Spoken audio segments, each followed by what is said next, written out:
Promise करते की मी जशी रोडीज मध्ये तुम्ही फक्त ट्रेलर बघितलाय, आता यावेळेस तुम्ही पूर्ण पिक्चर बघून जाल. माझी आई करमाळा कोर्टीची आहे, सोलापूर पडतं. माझे पप्पा कोल्हापूरचे आहेत. सो 2 सोलापूर कोल्हापूर एकत्र होतात. मी प्रचंड गावठी पोरगी आहे. टू बी ऑनेस्ट, मला आता तुम्हाला खरंच काही सांगता येणार नाहीये. मलाही माहित नाहीये की तुम्हाला हे सगळं कुठून कळतंय. दुसऱ्यांच्या घरात काय भांडणं चालली हे बघायला कोणाला नाही आवडत. म्हणजे मला तरी खूप आवडतं. म्हणजे रस्त्यावर जरी भांडणं चालली असली तरी मी पप्पाने गाडी थांबायला लावते, थांबा मला बघू द्या. तर का मी बिग बॉस मध्ये आले आणि म्हणजे आले तर ऑफकोर्स मी सगळ्यात पहिला पॉडकास्ट इथे देईल आणि खरंच खूप आवडेल मला. आणि जर का हे झालं तर हे माझं असं होईल की देव घरच होईल माझं, की इथे आले काहीतरी देवाला मागितलं आणि ते पूर्ण झालं. तुझ्या माहितीसाठी सांगतो, हा पॉडकास्ट नवसाचा पॉडकास्ट आहे. तिथे असं झालंय की सलाईन लावून आम्ही परफॉर्म केलंय. सगळेच रुचिता नाही बनू शकत. अशी कंडिशन आली होती की मी लोकांच्या लग्नांमध्ये डान्स करायचं. शेवटी एकाच शरीराला माणूस किती वेळा बघेल. कारण की हा इंडस्ट्री स्कॅरी आहे असं नाही म्हणत आहे की प्रत्येक जणच तसं आहे, पण आहेत भरपूर जे वाटच बघत असतात. आणि पुण्यातले कितीतरी मला अशा एन्काउंटर झाले ज्यांच्या आयुष्यात कधी एक पिक्चर नाही आलाय, ज्यांचा आणि फिल्म इंडस्ट्रीचा काही संबंध येत नाही, पण ते लोक सुद्धा मुलींना अशा गोष्टी करायला भाग पाडतात किंवा ऑफर करतात. मुलींकडनं चुका होतात. मला नाही माहिती या गोष्टीचे काय कॉन्सिक्वेन्सेस असतील, पण मला खरंच मूर्खपणा वाटतोय खूपच जास्त हे जे काय घडतंय. मग जेव्हा निसर्ग कोपतो मग तेव्हा आपण बोंबा मारत जातो सरकारकडे, तेव्हा जाऊन काय फायदा जेव्हा या सगळ्या गोष्टी घडतायत. मला पहिल्यांदा कोणतरी सरनेमने हाक मारली, कारण गावाकडे तर एक पाटील म्हटलं की सगळे पाटील. हा ऑफकोर्स. बोला काय झालं तर तो मुलगा म्हटलं की अरे अगदीच आपल्याला तिकडे जायचं. तर शपथ सांगतो, मला असं वाटतं की हे शब्द वापरतात. हा ठीक आहे, मी ब्राह्मण नाहीये. आता हे खूप वादास्पद आहे, पण ठीक आहे, मला लाज नाही वाटत या गोष्टीवरती बोलायसाठी आणि मी घाबरतही नाही. मी नाहीच घाबरत, म्हणूनच मला कोल्हापूरची तिखी मिरची म्हणतात. तर माझं पूर्ण चाइल्डहुड वॉशरूमच्या तिथे दवाखान्यात गेले रडत रडत. असं एक सिक्रेट आहे की जे कोणाला तू सांगितलं नाही आतापर्यंत. मला इतक्यांदा बोलले की तू हे आयब्रोज उडव. स्वप्न खूप मोठी आहेत, त्याच्यासाठी रस्ता खूपच त्याच्यापेक्षाही मोठा आहे.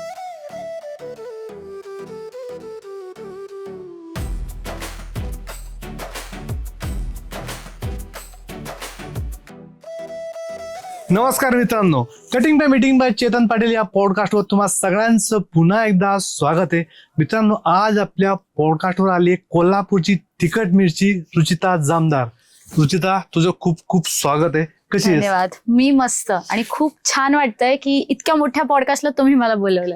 Thank you so much. तू आलीस आणि खरं पाहिजे तर तुला कोणत्याही परिचयाची गरज नाही, पण मी तो देणार आहे. हवं तर मी वाचून देणार आहे, कारण की खूप मोठा आहे. खरं तर सिरियल मध्ये एका ज्युनियर आर्टिस्ट म्हणून तू काम सुरू केलं. त्यानंतर ZEOचा डान्स महाराष्ट्र डान्स जी तू विजेती आहेस. स्टार प्रवाहावरील मी होणार सुपरस्टारची तू उपविजेती आहेस. त्यानंतर MTV रोडीज मधून तू लोकप्रिय झालीस. जिओ हॉटस्टारच्या गेम ऑफ ग्लोरी मधून तू घराघरात पोहोचली आणि कोल्हापूरचा ठसा उमटवला आणि जिथे जाते तू कोल्हापूरचं नाव मोठं करते. आणि एवढं सोडून डान्स असेल, ऍक्टिंग असेल, लाठी काठी, तलवारबाजी, जिम्नॅस्टिक, स्विमिंग आणि थेट बाप थकला मी. एवढं इतक्या कमी वयात तू कसं अचीव केलंस आणि खरंच खूप भारी वाटतंय. तर आम्ही इंस्टाग्रामला तुला फॉलो करतो. इंस्टाग्रामवर तुझं एक ग्लोरीफाई लाईफ दिसतं, सेलिब्रिटी लाईफ दिसतं आणि तू दिसायला खूप गोड आहेस. थँक्यू. तर इंस्टाग्रामचं लाईफ आणि रिअल लाईफ यामध्ये काय फरक? माझं इंस्टाग्राम आणि माझ्या रिअल लाईफ मध्ये खूप मोठा फरक आहे. जे लोकांना वाटतं की सगळं ग्लॅमर आहे आणि खूप श्रीमंत असेल. मी कॉलेजलाही जाते, मी अमेठी युनिव्हर्सिटीमध्ये आता आहे. सगळ्यांना वाटतं की खूप श्रीमंत बड्या बापाची मुलगी, जे एक बोलतो ना आपण एक ग्लॅमरस लाईफ, एक सेलिब्रिटी लाईफ. पण ऍक्च्युली तसं काही नसतं. आपण जर का पडद्या मागच्या गोष्टी जर का बघायला गेलो, खूप साधं जीवन जगते मी.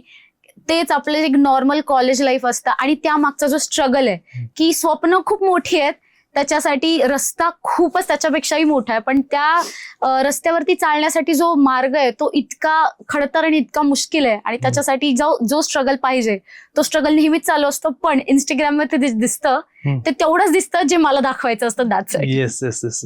आणि तुझ्या चेहऱ्यावर जे स्माइल सांगतंय की तो स्ट्रगल, तो संघर्ष तू एन्जॉय करतेस. नक्कीच नक्कीच. तुझ्या बालपणाबद्दल थोडं सांग की इथपर्यंतचा प्रवास तुझा कसा होता आणि बाकीचं लाईफ तू कसं सर्व्हाइव्ह केलं? मी आता सायकोलॉजी शिकते. भरपूर लोकांना माहिती आहे मी अमिटीमध्ये तेच शिकते, मास्टर्स इन सायकोलॉजी. वा वा वा. तर सायकोलॉजी प्रमाणे आमच्या पुस्तकांमध्ये जसं लिहिलेलं असतं की एक हेल्दी चाइल्डहुड जे असतं, ओके तस त्या चौकटीत जर का बघायला गेलं तर ते माझं कधी नव्हतंच. ओके. म्हणजे खूप जास्त प्रेशर, खूप जास्त बर्डन, या सगळ्या गोष्टींमधून गेलीये मी. लोकांचं बालपण असं असतं की लोक खूप खेळतात, लहान मुलांना खेळतात तेव्हाच त्यांचं व्यक्तिमत्व बिल्डअप होतं. माझं पूर्ण लहानपण मी फक्त क्लासेस केलेत. वा. म्हणजे मी इतके क्लासेस केले जे लोक 30-40 वर्षापर्यंत ते करत राहतात. म्हणजे सकाळी 6 वाजता माझा दिवस सुरू व्हायचा, रात्रीच्या 1-1 बापरे. वाजता तो संपायचा. ओके. ॲबॅकस, स्विमिंग, जिम्नॅस्टिक्स, लाठीकाठी, तलवारबाजी. मग डान्स असेल तर डान्सच्या पण वेगळ्या वेगळ्या स्टाईल शिका. मग अभ्यासक्रम मागे राहू नये म्हणून अभ्यासासाठी वेगळे क्लासेस. मग पुढे आई बाबांना हवं होतं की मी एक डॉक्टर व्हावं, म्हणून त्याच्यासाठी ॲबॅकस तेव्हा खूप ट्रेंडमध्ये होता. मग ॲबॅकस, मग दिवसभरात इतके क्लासेस. मग ना मी कधी खेळले आयुष्यात.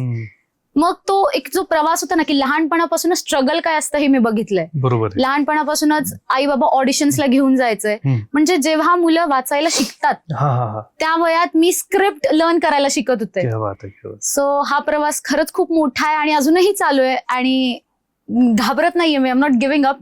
बघूयात कुठपर्यंत जातोय. कोल्हापूरची लोक घाबरत नसतात. ऑफकोर्स घाबरवत असतात. तर पाणी तसं आहे ते कोल्हापूरचं.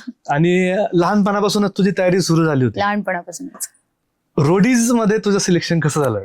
रोडीज तसं बघायला गेलं तर रोडीज हे प्रत्येकानेच इमॅजिन केलेलं असतं की यार आपण इथे हवं. म्हणजे डे ड्रीमिंग, एक तर मी एक खूपच मोठी डे ड्रीमर आहे. तो माझा एक म्हणतो ना डिफेन्स मेकॅनिझम म्हणून झालाय, जसं सायकोलॉजीमध्ये बोलतात.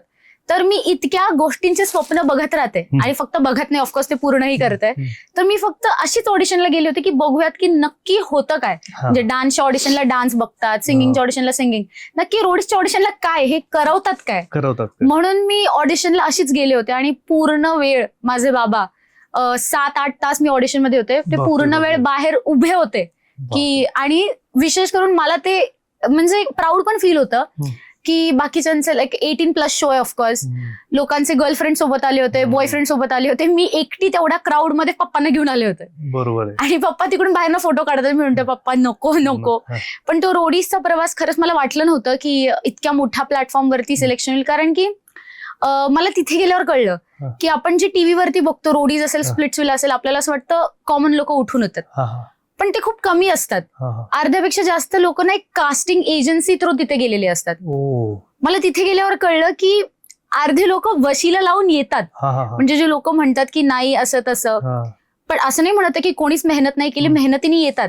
पण जे स्टार्टिंगचे असं असतात ना, पहिले 2 राऊंड असतील, काही लोक स्किप करून येतात. ओके. तर त्याच्यामुळे मला जास्त प्राऊड फील स्वतःवर या गोष्टीमुळे होतं की मी त्या लाईनला लागून तिथपर्यंत पोहोचली अगदी सुरुवातीपासून. येस. आणि त्यात जास्त करून दिल्ली, हरियाणा, करेक्ट नॉन मराठी असं म्हणता येईल. तो प्रवास माझ्यासाठी खरंच खूप मोठा होता आणि अवघडही होता. कारण आता लोक हे ऍक्सेप्ट नाही करणार, पण मला ते तिथे जाणून आलं. कारण की एवढ्या मोठ्या टीम मध्ये कंटेस्टंट 32 का 35 कंटेस्टंट होते, त्यात फक्त एक मराठी मुलगी होते. आणि मला नेहमीच असं वाटायचं की ना ती त्या साईडची जी लोक आहेत ती माहित नाही का आपण मराठ्यांना ना थोडस कमी लेखतात. आणि ना ती इन्फिरिटी कॉम्प्लेक्स आपोआप आपल्यात ना जनरेट व्हायला लागतो, ज्या प्रकारे ते आपल्याला ट्रीट करत असतात. मग ती एक फिलिंग नेहमी जाणवायची आणि त्याच्यामुळे जो काय माझा रूप तिकडे निघाला, लोकांना तो पटला नाही पटला तो पुढचा हे टॉपिक आहे. पण ते असं होतं की ते लोक ते त्या परिस्थितीपर्यंत मला उभे करून ठेवत होते की बाई तू असं रिॲक्ट कर. तर मग तो जो एक इन्फिरिटी कॉम्प्लेक्स त्यांच्यामुळे जो क्रिएट होत होता, कारण की नेहमीच एक लेफ्ट आउट किंवा माहित नाही का आपण असं वेगळं असण्याचं एक फिलिंग यायचं. किंवा आपण किती जरी म्हणलो तर हिंदी इंडस्ट्री येते शेवटी, सगळ्या मुली असो मुलं असो एक ग्लॅमर वर्ल्ड मधून येतात. मी आलीये, कोल्हापूर असेल किंवा आपल्या कोल्हापुरात नंतर पुण्यात शिकले, या सगळ्या गोष्टी खूप रॉ म्हणून गेले होते. मी इव्हन ऑडिशनला पण गेले होते, खूप रॉ म्हणून गेले होते आणि मी तिथे रॉच राहिले. मला फिल्टर ही गोष्ट कॅमेरा समोर आणायची असते हे मला माहित नव्हतं. आता रियालिटी शो म्हटल्यानंतर मला वाटलं की रिअल असावं ना रियालिटी शो, पण मला नंतर कळलं की नाही, इथे अशा गोष्टी नसतात. म्हणजे लोकांच्या हिशोबाने कसं बोलायचं, बाहेर जाऊन काय चांगलं दिसेल कॅमेरावर आणि काय वाईट दिसेल, किंवा कुठे लोक टाळ्या वाजवतील आणि कुठे कोणाला किती हेट मिळेल, ट्रोलिंग होईल, ह्या सगळ्या गोष्टी ते लोक इतकं डोक्यात घेऊन गेम खेळतात. आणि मी तशी नव्हतेच. माझं असं होतं मनात जे येईल ते भिडा बोला. कारण की कोल्हापूरची लोकच तशीच, नाही घाबरत नाही भिडत. इन शॉर्ट मराठी लोकच तशी आहेत की मनात काही नसतं आपल्या, इतकं कॅल्क्युलेशन करून बोलता येत इतकं कॅल्क्युलेशन करून नाही बोलता येत. तर रियालिटी शो सुद्धा कॅल्क्युलेशन आणि कॅल्क्युलेटेड स्क्रिप्टेड असतात थोडेफार. स्क्रिप्टेड नाही म्हणता येणार, पण कंटेस्टंट कुठे ना कुठे एक स्वतःची स्क्रिप्ट बनवून घेऊन येतात की मला हे हे हे हे हे बोलायचं, ह्याच गोष्टी बोलायच्यात. त्यांचे डायलॉग सुद्धा तयार असतात. म्हणजे आता ती कोल्हापूर की तिखी मिरची ते खूप फेमस झालं, म्हणजे मला तसंच ओळखलं जातं जिथे जाईल तिथे. पण टू बी ऑनेस्ट ते माझ्या काही डोक्यातच नव्हतं. मी जेव्हा ऑडिशनला उभी सुद्धा होते रणविजय सरांसमोर, नेहा धुपिया मॅम समोर, मी या लोकांना फक्त टीव्ही मध्येच बघितलं. तर जेव्हा तो एक्सपिरियन्स मी केला तेव्हा मी अशी होते की आय थिंक मी अजून पण हे डे ड्रीमच करते. This is not happening in real life. मला हे विश्वासच होत नव्हतं. त्यामुळे तेव्हा जे सुचलं ते मी माझ्या मनातनं बोलले. पण तिकडे तसं नाहीयेत. लोक खूप कॅल्क्युलेशननी खेळतात, खूप कॅल्क्युलेटेड स्क्रिप्टेड गोष्टी बोलतात. त्यांचे डायलॉग सगळे एक एक गोष्टी खूप पॅरामीटर्स, खूप फिल्टर्स. आणि मला नव्हतं माहिती, मला अजूनही येत नाही इतक्या फिल्टर मध्ये राहतात. त्यांना कास्टिंग एजन्सीकडनं मिळालं असेल. असं नाही केलं की तुमचं टीआरपी वाढेल, ट्रोलिंग वाढेल, फेम वाढेल. ह्या लोकांना एक गायडन्स असतो जो मला हे आपल्या एक कॉमनर लोकांचा ना एक ड्रॉबॅक वाटतो की ह्या लोकांकडे गायडन्स असतो की कशा गोष्टी बोलायच्या, खेळायचं कसं, हे कॉमन लोकांना नसत्या माहिती. आता माझ्यासारखे भरपूर कंटेस्टंट आहेत ज्या शून्यापासून उठून आलेत, त्यांना माहित नाही तिथे जाऊन काय रिॲक्ट करायचं. आता मी वाईल्ड कार्ड कंटेस्टंट परत आले रोडीज मध्ये, कारण जी काय भांडणं सुरुवातीला झाली, जी काय झाली त्याच्यामुळे चॅनलनी बोलवलं असेल ऑफकोर्स, कारण की चॅनलला पण तो मसाला हवाच आहे किती जरी काय जरी केलं तरी. तर मग त्या गोष्टी ह्या सगळ्या लोकांना माहिती असतात आधीपासून, कारण त्यांना एक गायडन्स असतो. ज्या शून्यातून उठून येतात त्यांना माहित नसतं तिथे जाऊन काय बोलायचं. आणि अर्धे लोक जर का ऑलरेडी इतके तयारीने येत आहेत ना, तर अर्धे लोक तिथेच असे ठपून जातात की अरे हे लोक हे बोलतात, असे बोलतात, तसे बोलतात. म्हणजे एवढीशी गोष्ट ती कॅमेरा एवढी कशी दाखवायची हे ते शोधून येतात सगळ्या गोष्टी. तर मग ते शिकून जाणं खरंच खूप महत्वाचं आहे. असं जर का कोणाला रोडीजला जायचं असेल तर प्लीज जुने एपिसोड बघून जा, जी मी चूक केली नव्हते बघून गेले. Yes definitely. तू इतके रियालिटी शो केले, तर रियालिटी शो मधून खरंच करिअर बनतं का, की फक्त आपल्याला फेम मिळतं आणि बाकीची आपली जी आर्थिक परिस्थिती असेल किंवा मग बाकीचं काम मिळायची जी पद्धत असेल त्यात काय फरक पडतो? मला असं वाटतं की ह्या गोष्टी तुमच्या नशिबावर पण खूप डिपेंड असतात. कारण की रियालिटी शो मधून करिअर घडतात, पण सगळ्यांचेच घडतात असं नसतं. रियालिटी शो मुळे भरपूर लोकांचे करिअर ठप झालेत, कारण की काही गोष्टी अशा बोलून जातात, करतात, त्या गोष्टी नाही केल्या पाहिजेत किंवा नाही बोलल्या पाहिजेत. पण जो एक माणूस असतो की जो कंटिन्युअसली एफर्ट्स घेतो किंवा त्याचे कंटिन्युअसली शोज येत आहेत, त्या माणसाला कुठे ना कुठे थोडेफार कामं मिळतात. पण लोक हे विसरून जातात की त्यांना असं वाटतं की रियालिटी शो मधले जे कंटेस्टंट आहेत ते सेलिब्रिटी आहेत. नाही, मी सुद्धा स्वतःला सेलिब्रिटी नाही म्हणणार, इन्फ्लुएन्सर नाही म्हणणार, कॉन्टेंट क्रिएटर म्हणू शकता, आर्टिस्ट म्हणू शकता, कारण मी माझा आर्ट जोपासतेय. सेलिब्रिटी किंवा इन्फ्लुएन्सर नाही. तर हे आपलं नोशनच खूप चुकीचं आहे की रियालिटी शोज म्हणजे माझ्या करिअरला बूम मिळेल. सुरुवात होऊ शकते जिथे तुम्हाला प्लॅटफॉर्म मिळू शकतो, कारण की आता माझं बालपण, माझं शिक्षण पुण्यातून झालंय, त्यामुळे मला पुण्यात स्ट्रगल करता करता एक गोष्ट कळली की पुण्यात खूप कमी जेन्युइन प्रोजेक्ट्स बनतात, खूप कमी. कारण मी इतके ऑडिशन दिलेत म्हणजे माझ्या घरच्यांनी पार लोन काढून तिथे पैसे देखील भरलेत की काम मिळावं म्हणून. आणि खूप नवखे कलाकार असतात की चला काम मिळताना पैसे भरून टाकूयात, पण ते अर्धे स्कॅमच असतात. खरंय. आणि त्याचा आता पत्ता लागत नाही, आता पत्ता लागतच नाही. काय झालं, तुमचं सिलेक्शन झालं का नाही झालं. मी तर पुण्यात ऑडिशन नाही दिल्या, पण मी व्हिजिट करायला गेलो की नेमकं काय होतं. तिथल्या एकाही मुलाने आतापर्यंत सांगितलं की कोणी सिलेक्ट झालं त्याचाही वार्ता कानावर येत नाही आणि काहीच येत नाही. म्हणजे प्रोजेक्ट कुठे गेला, काय गेला, काही संबंध नाही. कधी कधी एक लाईन मिळते, गण्या गावून कधी आला, याच्यात मी काय प्रूव्ह करू असा प्रश्न त्यांना पडतो. काय करायचं आता. मी 10 वर्षांपेक्षा जास्त ऑडिशन देते पुण्यामध्ये, पण पुण्यातला मी आजपर्यंत एकही प्रोजेक्ट रिलीज झालेलं बघितलेलं नाही. 2-3 ठराविकच ठिकाणं असतात. हा, करेक्ट. निगोस्कर वाडा एक, सुदर्शन, ह्या सगळ्या गोष्टी होतात, मे बी प्रोजेक्ट होत असतील. पण मग ते जे कॉमन लोक आपल्यासारखे जे उतरतात ना ऑन फील्ड ऑडिशन द्यायला, मला नाही वाटत की पुण्यातल्या प्रोजेक्ट्स मध्ये तितकं काही आहे तथ्य. पण जर का तुम्ही रियालिटी शोज करताय तर आय थिंक रियालिटी शोजमुळे मला कुठेतरी एक प्लॅटफॉर्म मिळाला जिथे मी जेन्युइन लोकांना भेटू शकले. अगदी अगदी. जेन्युइन प्रोजेक्ट काय असतात, काम कसं होतं, ह्या गोष्टी कळायला लागल्या. कारण ऑफकोर्स त्या रियालिटी शोजची जी ओळख आहे, नाव का असेना, कॉन्ट्रोवर्सीज का असेना, काहीतरी मार्गातून त्या लोकांनी मला शोधलं किंवा मी त्यांना शोधलं आणि एक जेन्युइन प्लॅटफॉर्म कळला. तर रियालिटी शोजमुळे करिअरची सुरुवात होऊ शकते, पण तुम्ही हे नाही म्हणू शकत की रियालिटी शो तुमचं करिअर आहे. कारण की रियालिटी शो शेकडो येतात, शेकडो कंटेस्टंट येऊन जातात. आज लोक मला ओळखतायत, रोडीजचा पुढचा सीझन येईल, लोक मला विसरून जातील. अगदी अगदी. तो एक मधला पॅच आहे, मधला पॅच आहे, त्याचा आपण वापर करायचा. करेक्ट. आणि पुढे जायचं. करेक्ट. तुमची ही सीडी असू शकते, पण तुमचं करिअर पाथ रियालिटी शोज नाही असू शकत. तरी आफ्टर रोडीज नंतर काय बदल झाला तुझा पूर्ण करिअर मध्ये? रोडीज नंतर जर का असं बघायला गेलं ना तर मेंटली सुद्धा खूप अफेक्ट झाल्या, इन पॉझिटिव्ह वे ऑल्सो आणि निगेटिव्ह वे ऑल्सो. रोडीजमुळे ती सुरुवात तर ऑफकोर्स मिळाली, ओळख मिळायला लागली. ती मी एक गोष्ट नोटीस केली की मी डान्स खूप वर्ष झालं करते. म्हणजे मी चालायला शिकली आणि मी डान्स करायला लागली. मला आठवतंय की मी खूप वर्षांपासून ट्रेनिंग करतेय आणि 2 रियालिटी शोज केलेत मी. डान्स महाराष्ट्र डान्स, मी होणार सुपरस्टार, एकाची विजेती, एकाची उपविजेती. त्या शोज नंतर मी वर्कशॉप्स घ्यायचे, मी लावणी शिकवायचे. वर्कशॉपला गर्दी नसायची. मी रोडीज नावाचा शो केला, त्याचा आणि डान्सचा काहीच एक संबंध येत नाही. त्या शो नंतर मला इतकी गर्दी व्हायला लागली माझ्या वर्कशॉप्सला, म्हणजे मला ते चांगलं वाटलं, ती फिलिंग चांगली होती.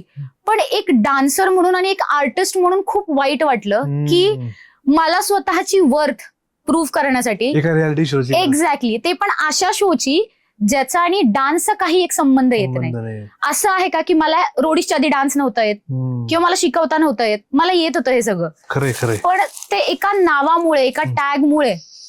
पण ती सुरुवात झाली की गर्दी व्हायला लागली, लोक ओळखायला लागली. मेंटली निगेटिव्ह वे मध्ये सुद्धा खूप जास्त अफेक्ट झालं, कारण की खूप कॉन्ट्रोवर्सीज, खूप जास्त ट्रोलिंग या गोष्टींमधून पुढे आले आणि नेहमीच कॉन्ट्रोवर्शियल फिगर म्हणून राहिले, कारण की ते रोडीज मध्ये जे भांडण झालं वगैरे. आता मी असं नाही म्हणणार की हा बाबा ती मी खरी नाही, मी आहे ती. पण शो मध्ये पण जे तुमचं स्टार्टिंगला कॅरेक्टर बिल्डअप होतं, कुठे ना कुठे कॅरेक्टर चॅनलवाले का आहे ना थोडंसं मॅन्युप्युलेट तर करतातच. आता असं आहे का मी पूर्ण शो फक्त भांडतच राहिले, असं कोणीच नसणार. पण जर का पूर्ण दिवस जरी तुम्ही तिथे राहिलात तरी फुटेज येते 1 तासाचं, 1 तास पण नसतो, 45 मिनिट्सचं. ब्रेक वगैरे जर का सोडला 45 मिनिट्स मध्ये मी जर का भांडतीये तेवढंच दिसतंय, पण त्या भांडण्याच्या मागे पण खूप गोष्टी घडल्यात ज्या टीव्ही समोर नाही आल्यात. तर ती एक बोलतात ना की माझ्या पर्सनॅलिटीचे काही भाग नाही आले, तर म्हणजे बहुतांश भाग नाही आले, काही स्पेसिफिक गोष्टी आली ज्याच्यामुळे लोकांनी खूप ट्रोल केलं, लोकांनी खूप हेट केलं. तर ते खूप निगेटिव्ह वे मध्ये सुद्धा इम्पॅक्ट झाला की निगेटिव्ह मार्केटिंग किंवा तो परसेप्शन तसं त्यांनी क्रिएट करायचा प्रयत्न केला. एक पर्स्पेक्टिव्ह माणसाचा तसा तयार व्हायला लागतो, कारण एक निगेटिव्ह असेल तर दुसरा पॉझिटिव्ह करता येईल. करेक्ट. आता ते चॅनलवर पण डिपेंड करते की त्यांना कोणाला हिरो बनवायचा आहे, कोणाला वॅम्प बनवायचा आहे, कोणाला निगेटिव्ह, कोणाला पॉझिटिव्ह शेड मध्ये दाखवायचा आहे. आपल्या पिक्चर मध्ये सगळेच हिरो आणि हिरोईन असतो आपण नेहमीच. तर त्या गोष्टी पण खूप अफेक्ट झाल्या, कारण की खूप लवकर एंटरटेनमेंट इंडस्ट्रीमध्ये घुसल्यामुळे. तसं बघायला गेलं तर माझी इनिशियलच होतं, आय वॉज 21. तर 21 माझ्यासाठी, मला माहित नाही लोकांचं, माझ्यासाठी इट वॉज व्हेरी इनिशियल. आणि या 21च्या वयामध्ये इतकं ट्रोलिंग वगैरे सहन केल्यानंतर मेंटली खूप जास्तच इम्पॅक्ट झाला, ज्याच्यामुळे कॉन्फिडन्सची वगैरे वाट लागलीच. पण की या गोष्टींमुळे कळलं की खरे लोक कोण आणि चॅनल समोर कसं राहायचं, या एक बोलतात ना की लर्निंग होती माझ्यासाठी. पण हो, रोडीजनी खूप काही दिलं. इतके वर्ष मेहनत करून सुद्धा जे नाही मिळालं ते रोडीजच्या एका भांडणामुळे मिळालं, ते मी म्हणू शकते. पण आपण बघतो तर रियालिटी शो मध्ये आर्ट असेल, काही कला असेल, ते सोडून जे ॲरोगंट असतात, जे लगेच भांडण सुरू करतात, शिव्या देतात, कूल बनण्याचा प्रयत्न करतात, अब्यूज करतात, त्यांचे चान्सेस खूप वाढतात. ते आहेच. आता मी हे ऍक्सेप्ट करते ऑफकोर्स की मी रोडीजला वाईल्ड कार्ड एंट्री आले. माझ्यासोबत भरपूर डिझर्विंग लोकही होती जे आउट झाले, मीच का वाईल्ड कार्ड एंट्री आले. आता ही मी सगळे लोक ऍक्सेप्ट नाही करत, मी ऍक्सेप्ट करते. मी इंट्रोस्पेक्ट केलं. ऑफकोर्स ते भांडण कुठेतरी त्यांना TRP मिळाली, मी भांडले किंवा आरोगन्स दाखवला, जे काही दाखवलं, त्याच्यातून त्यांना कळलं ना की ही टीआरपी देऊ शकते, ही मसाला देऊ शकते, मला वापस आणलं. पण जे लोक माझ्यासोबत डिझर्विंग होते त्यांना नाही आणलं, कारण की त्यांनी नॉईज क्रिएटच नाही केला, ते तसेच निघून गेले. तर सगळ्या लोकांना असं वाटतं की हाच एक मार्ग आहे. पण मला मी या गोष्टी भरपूर पॉडकास्टमध्ये नाही बोलले, कारण की रोडीजमध्ये सुद्धा मी सिम्पथी कार्ड कधी खेळले नाही. सिम्पथी कार्ड खेळण्यासारखे प्रत्येक रियालिटी शो मध्ये होतच, पण मी नाही खेळले. पण हा, मला ती गोष्ट आत्ता सांगावीशी वाटते की तो ज्या वेळेस तो राग निघाला माझा, तो का निघाला, कारण की मी पहिल्याच वोटआउट मध्ये बाहेर पडले. एक तर तो राग होताच की हे जे सगळे नॉर्थ साईडचे लोक आहेत किंवा हिंदी क्राऊड आहे, हे ऑलरेडी मी एकटी मराठी आहे, तर मला ऑलरेडी एक इन्फिरिटी कॉम्प्लेक्स फील होतच होतं, मला लेफ्ट आउट फील होतच होतं. आणि त्यात माझी घरची कंडिशन सांगायची झाली तर माझे बाबा एक स्विगी फूड डिलिव्हरी गाय आहेत, तर ते माझ्या मागे इतके जास्त व्यस्त असायचे, हा ऑडिशन, तो ऑडिशन, तो ऑडिशन, तो ऑडिशन. आमचा आधी अँब्युलन्सचा धंदा होता, अँब्युलन्स पूर्णपणे बंदच झाले, कारण की जेव्हा पण फोन करायचे बाबा माझ्याच मागे ऑडिशनला, मग त्यांना रात्रभर स्विगीच्या डिलिव्हरी करायला लागायच्या. तर आमची फायनान्शियल कंडिशन एवढी काय खास नाही. आणि रोडीज असेल, स्प्लिट्सविला असेल, तुम्हाला ग्लॅमर दाखवावं लागणार, तुम्हाला कपडे असो, आउटफिट वगैरे प्रत्येक गोष्टी. लोकांना असं वाटतं रोडी स्प्लिट्सविला मधून पैसे मिळतात, नाही मिळत. MTVच्या शोज मधून पैसे नाही मिळत, बिग बॉसला पैसे मिळतात, रोडीजला पैसे नाही मिळत, स्प्लिट्सविला पैसे नाही मिळत, सगळं करून या सगळं. तर तुम्ही जे काही तुम्ही कॅमेरावर दिसताय, तुम्ही जे स्वतःवरती एफर्ट्स टाकताय, हे सगळं तुमच्या खर्चाने तुम्ही करताय. बापरे. तर मग हे एक मिडल क्लास माणसासाठी खूप खर्चिक आहे. जेव्हा रोडीजच्या टीम कडून मला यादी आली होती, खूप मोठी PDF होती की काय काय घेऊन जायचंय जर्नीला. फॉर एक्झाम्पल त्यांनी काय सांगितलं होतं की किती वोट आउट आहेत, 13 का 14 काहीतरी वोट आउट आहेत, तेवढे असे चांगले चांगले कपडे एकदम आपण लग्नात वगैरे घालतो तसे त्यांचे एकदम ग्लॅमरस. त्याच्यानंतर इतके पेअर्स, काहीतरी 25+ ॲथलिजर वेअर, ते तुम्हाला टास्क खेळायला. स्विमिंगचे तर टास्क पण नव्हते, पण 6 स्विम सूट. त्याच्यानंतर वॉटरप्रूफ काहीतरी शूज, हे ते. इतकी यादी आली होती. मला असं झालं होतं हे दिवाळा नाही गेलं माझं ही खरेदी करता करता. आतापर्यंतची सगळी शॉपिंग एक्झॅक्टली, म्हणजे माझ्या आयुष्यभराची जेवढी मी शॉपिंग केली नसेल तेवढी ती यादी आली होती. मी अशी ऍज अ कॉमनर मी एवढ्या गोष्टी आणणार कुठून. आणि माझ्या पप्पांचं इन्कम त्या 30-40 रुपयाच्या एका डिलिव्हरीवरती दिवसाचा हे कळतो की किती जास्तीत जास्त 400, 500, 600 रुपये एका दिवसाची कमाई. त्यामध्ये कायच उभं करणार आहे, इतकं मोठी ज्यांनी लिस्ट यादी दिली आहे, ते सगळं ब्रँडेड, ते सगळं करेक्ट ह्या सगळ्या गोष्टी. मग ते असं होतं ना की रोडीजच्या वेळेस असं झालं की यार कमी तर नाही पडायचं, कारण की हा कुठेतरी करिअरची सुरुवात असू शकते. व्हॉट इफ रोडीजमुळे, मी हे बघून लहानपणापासून रोडीज स्प्लिट्सविला बघत होते. भरपूर लोकांना माहिती असेल त्याच चॅनलवर प्यार तूने क्या किया हा एक कार्यक्रम लागायचा, किंवा मी सिरियल्स वगैरे बघायचे, ऍड बघायचे. रोडीज आणि स्प्लिट्सविलाच्या लोकांना ज्यांना ऍक्टिंगचा येत नाही त्या लोकांना हे कार्यक्रम मिळतात as a lead actor actresses. मला असं होतं देवा, मी थिएटरमध्ये इतकी वर्ष लोक घासतायत, त्या लोकांना करेक्ट इतकी प्रॅक्टिस करतात की म्हणजे बेसिक्सवर थिएटर आर्टिस्ट इतकं काम करतात, त्या लोकांना काम नाही आज. म्हणजे लोकांचं आयुष्य फक्त त्या प्लॅटफॉर्मवर निघून जातं, थिएटरवर निघून जातं, पण त्यांना एक चान्स मिळत नाही. आणि फक्त कुठेतरी त्यांची फेस व्हॅल्यू रोडीज आणि स्प्लिट्सविलामुळे वाढली, त्याच्यामुळे ह्या लोकांना डायरेक्ट असे कार्यक्रम ऑफर होतात की ते लोक बघतायत, लाखोने पैसे. एक्झॅक्टली, लाखोनी. आणि द थिंग इज, असं नाही म्हणते की त्यांना ते नाही मिळू, पण त्या स्किलवर त्यांनी काम काय केलंय. म्हणजे जे थिएटर आर्टिस्ट मेहनत करतात त्या लेवलची मेहनत त्यांनी केली आहे, नाही केली. बॅकस्टेजला 3-3 वर्ष काम. एक्झॅक्टली. थिएटरमध्ये फक्त चान्स मिळावा म्हणून आपल्याला माहिती आपण थिएटर आर्टिस्ट आहोत, प्रॉप्स आपण बनवत राहतो की कधी एक चान्स मिळेल आणि आपल्याला स्टेजवर उतरता येईल. आपण इतके इम्प्रॉम्प्टू चक्री वगैरे या सगळ्या गोष्टी करतो, पण त्या एका होपनी असतो की ऍटलीस्ट थिएटरमध्ये आपल्याला कुठेतरी 5-10 मिनिटाचा रोल मिळेल. पण हे या आर्टिस्टमुळे कुठेतरी सॅक्रिफाईस होतं. म्हणजे फेस व्हॅल्यू मी अशी होते की रोडीजला जायचं ना, इथे मी काही करेल, पण इथून पुढे जे मला ऑपॉर्च्युनिटीज मिळतील तिथे असे नाही लोक म्हटले पाहिजे की बाबा हिला हा ऍक्टिंगचा किंवा डान्सचा कार्यक्रम ऑफर केला आणि ती त्यात खरी नाही उतरली. तिथे मला असं होतं की मला माझी स्किल आता दाखवायची, त्याच्यामुळे मी पूर्ण तयारीनिशीच गेले होते. घरच्यांनी लोन वगैरे काढलं होतं त्या कपड्यांची यादी पूर्ण करण्यासाठी. काही कंटेस्टंट असे होते की ते लोक 15-20 हजाराचे जॅकेट घेऊन आले होते. बापरे. आपल्या दिवाळीचं पूर्ण घराचं शॉपिंग आणि किराणा या किमतीत होऊन जातं. फराळ सगळं. सगळं सगळं होऊन जातं. त्या लोकांचं एक जॅकेटची तेवढी किंमत होती. बापरे. मी असे होते की एवढं कसं करू. घरच्यांनी लोन वगैरे काढलं आणि माझ्यासाठी हा चान्स खरंच खूप महत्वाचा होता की मला प्रूव्ह करायचं होतं की कॉमन मुलगी पण इतक्या लांब येऊ शकते आणि जरी इथून सरळ मार्ग नाही मिळाला तरी हा मार्ग का होईना पण मी काही पण करून एक ऍक्ट्रेस तर बनणारच. हे माझं स्वप्न आहे अजूनही आणि ते मी बनणार. क्या बात आहे.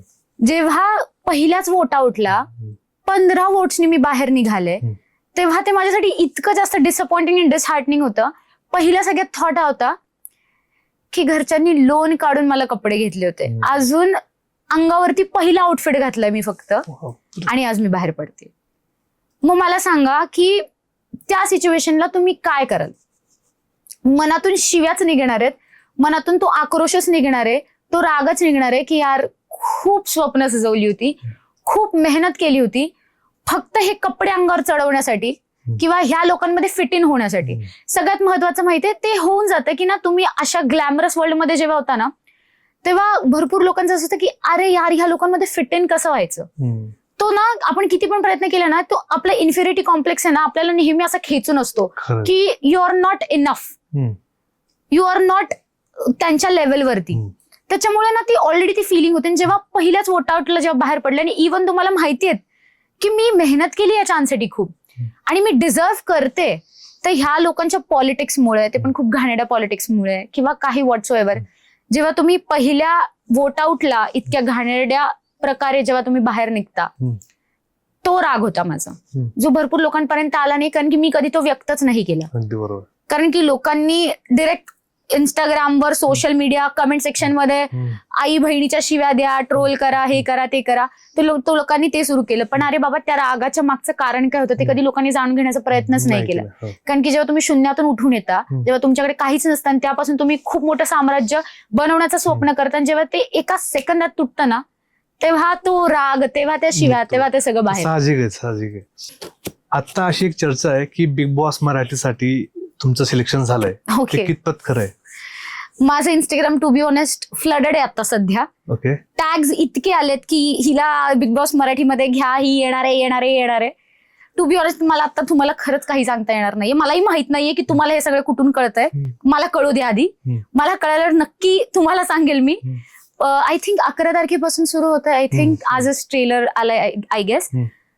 पण हा जर का मी आले मला माहित नाही या र्युमर मध्ये किती तथ्यता आहे पण जर का आले तर मी एक प्रॉमिस करते की मी जशी रोडीज मध्ये तुम्ही फक्त ट्रेलर बघितलाय आता यावेळेस तुम्ही पूर्ण पिक्चर बघून जाल. क्या बात आहे, क्या बात आहे.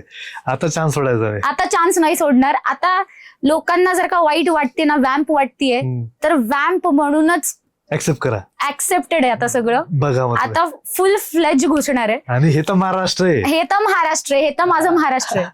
पण त्यानंतरच्या गोष्टी आहेत जर का सिलेक्शन झालं तर हा हे र्युमर्स किती खरे आहेत हे आपल्याला नंतरच कळेल. मलाही नंतरच कळेल. बरोबर आहे. जसं तू म्हटलेस की तू आधीपासून रोडीज बघते, स्प्लिट विला बघते, तसं बिग बॉस तू स्टडी केलाय का? बघितला म्हणजे तुला आवडतं का? मी बिग बॉस मराठी कोणाला नाही, दुसऱ्यांच्या घरात काय भांडणं चालली हे बघायला कोणाला नाही आवडत. म्हणजे मला तरी खूप आवडतं. म्हणजे रस्त्यावर जरी भांडणं चालली असतील तरी मी पप्पांना गाडी थांबायला लावते, थांबा मला बघू द्या.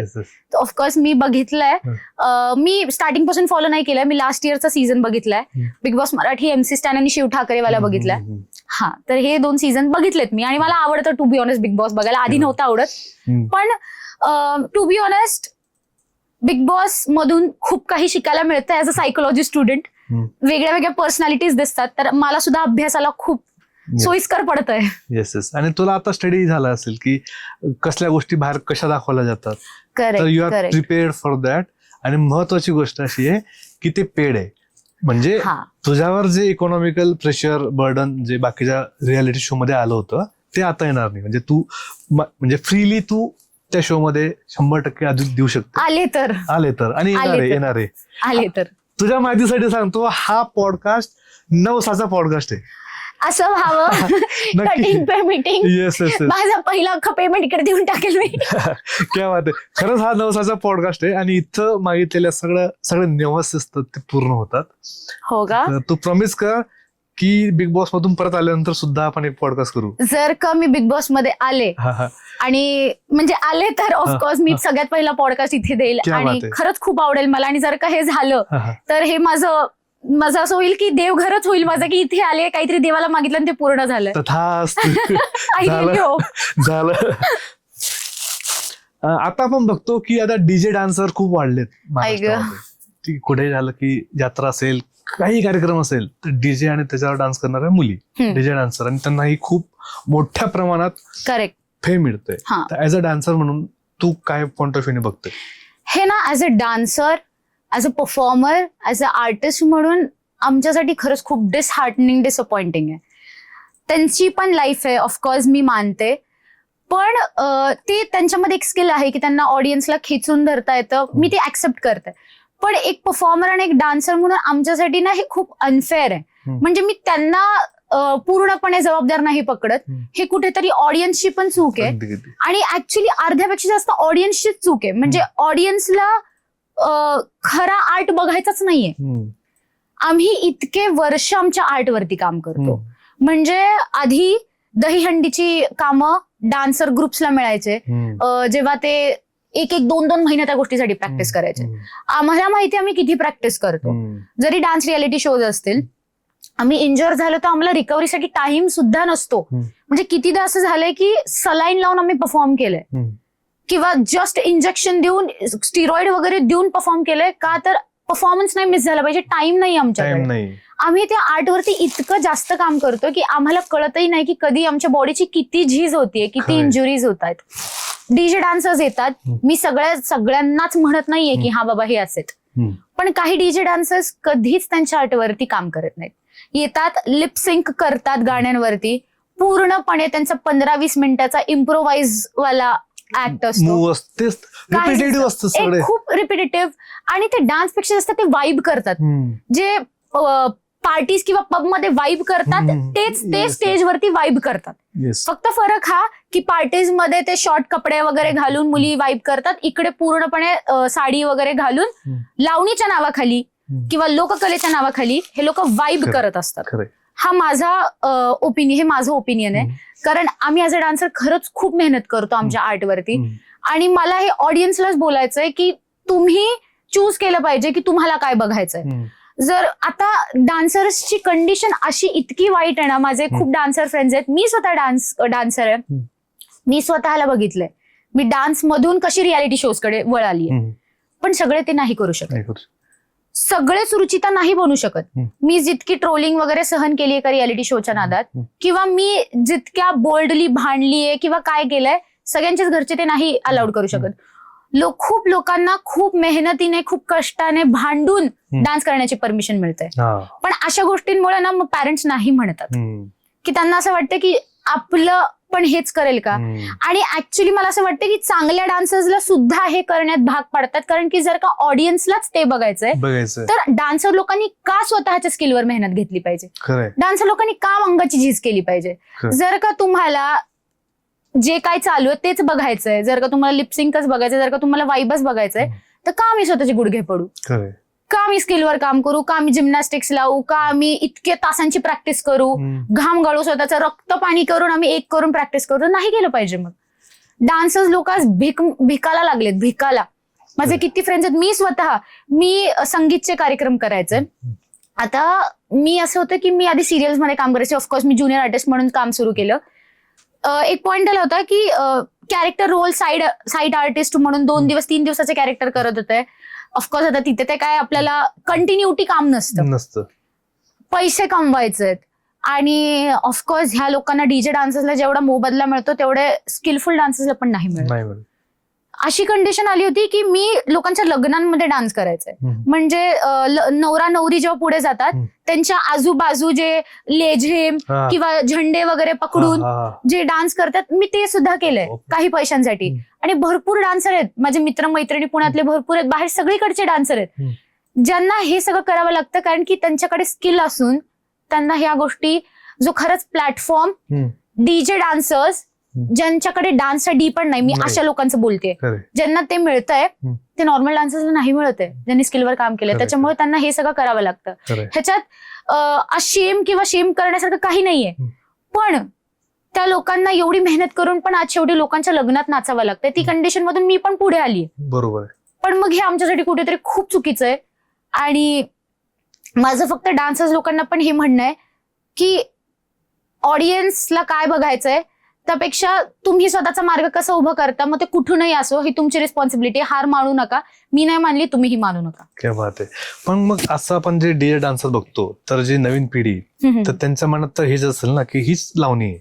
Correct correct. अस्खलित लावणी, त्यातले जे आर्टिस्ट मेहनत घेतात, प्रत्येक ठेका कसा असतो, करेक्ट. आपण पारंपरिक जे वाद्य वाजवले जातात, तर ह्या सगळ्यांकडे ते पाहतच नाही. त्यांना वाटतं की डीजे असतो आणि हे असंच नसतं. हे लावणी ही महाराष्ट्राचं संस्कृती आहे.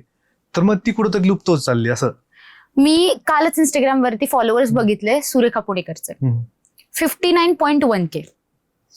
डीजे डान्सर्सची मला नावं नाही घ्यायचे, सगळ्यांची मिलियन मध्येच. मग आता मला जसं वाटतं की आता काय बोलू, ज्या बाईने पूर्ण आयुष्य तिचं लावणीसाठी घालवलं, त्या बाईचे फॉलोअर्स, त्या बाई लावणी सम्राज्ञी. आणि हे लोक म्हणतात की आम्ही लावणी करत नाही वगैरे, पण लोकांना हे नाही कळत. सगळेच बोलतात असं नाही, एका दोघांनी स्टेटमेंट दिलं. लोक कॉस्ट्युम तर लावणीसारखं. करेक्ट. ह्यांना बोलवताना, ह्यांच्या इंस्टाग्राम असेल किंवा कुठेही बोलवताना त्यांना बोललं जातं की लावणी सम्राज्ञी ...